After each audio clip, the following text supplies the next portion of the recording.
Paris has become the center of an emergency gathering as European leaders rush to discuss the future of Ukraine. With talks between the US and Russia underway, the fate of the war-torn nation hangs in the balance. The world watches anxiously. Can Ukraine finally achieve lasting peace, or will Russian aggression continue unchecked? For 3 years, Europe has been deeply embroiled in the conflict, supporting Ukraine with billions in military aid and resources.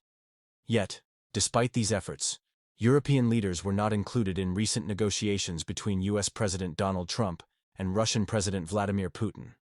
This exclusion has sent shockwaves through European governments, making them question their own security. Could they continue to rely on the US, or was it time to take matters into their own hands? Europe's search for security. Without the US, the war has made one thing clear.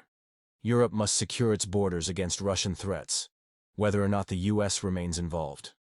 The UK and the European Union have now united to create a strong, independent security strategy. Their goal is not just to support Ukraine, but to permanently deter Russian aggression. To achieve this, European leaders met in Paris, including representatives from the UK, Germany, Italy, Poland, Spain, and Denmark, along with NATO's Secretary General. Their discussions focused on critical strategies: expanding sanctions against Russia, strengthening nuclear deterrence, deploying peacekeeping forces in Ukraine, establishing an air policing unit, boosting military production across NATO. While these measures sound powerful, will they be enough to stop Russia? The push for peacekeepers in Ukraine. One of the boldest proposals came from the UK and France, deploying troops to Ukraine. The idea was met with both support and skepticism. The UK suggested sending up to 20,000 troops, but military analysts quickly pointed out a major challenge. The British Army has just over 74,000 regular personnel. With current commitments, deploying more than a single brigade of 4,000 to 5,000 soldiers would be difficult. Still, the UK remained determined. Even if large-scale ground deployment wasn't feasible, Britain proposed an alternative: air policing.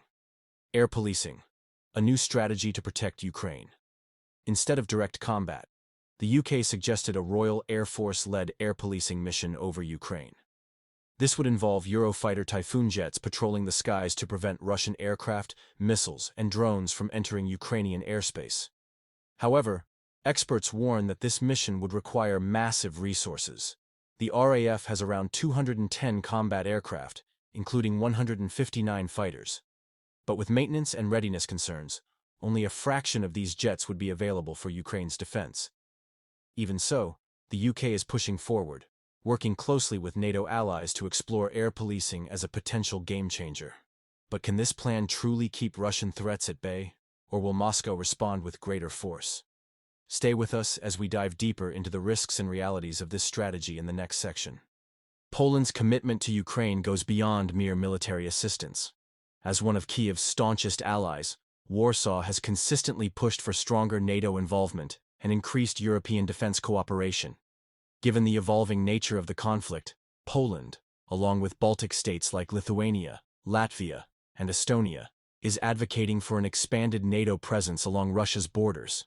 However, deploying an air policing unit or ground forces into Ukraine is no simple decision. NATO's official stance remains cautious, wary of escalating tensions into a full-scale direct confrontation with Russia. Despite this, the UK and its European allies are moving forward with contingency plans. The question remains: can Europe truly protect Ukraine without direct US involvement? The Paris emergency gathering underscored Europe's growing realization that long-term security solutions must be found independently of American leadership.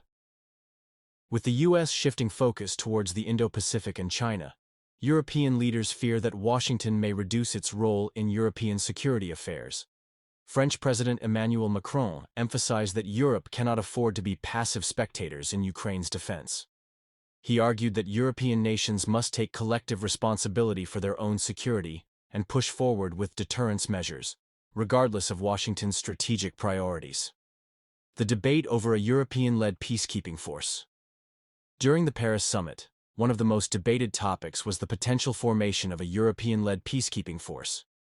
This idea, initially proposed by French and British officials, envisions a multinational force tasked with monitoring ceasefire agreements, securing Ukrainian borders, and deterring further Russian aggression. However, the logistics of such a force present significant challenges. The most pressing concerns include 1. Manpower and resources. European militaries have been stretched thin due to previous deployments in the Middle East, Africa, and other crisis zones. Mobilizing thousands of troops for Ukraine would require significant commitments from multiple countries.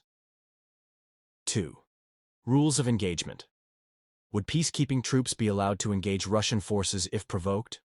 What level of force could they use? These legal and military considerations make the deployment of troops a politically sensitive issue.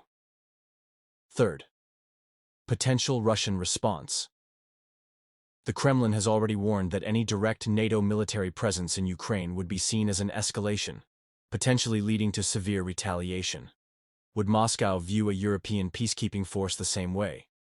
For now, European leaders are exploring a hybrid approach, one that includes air policing, expanded military aid, and increased intelligence sharing rather than direct troop deployments.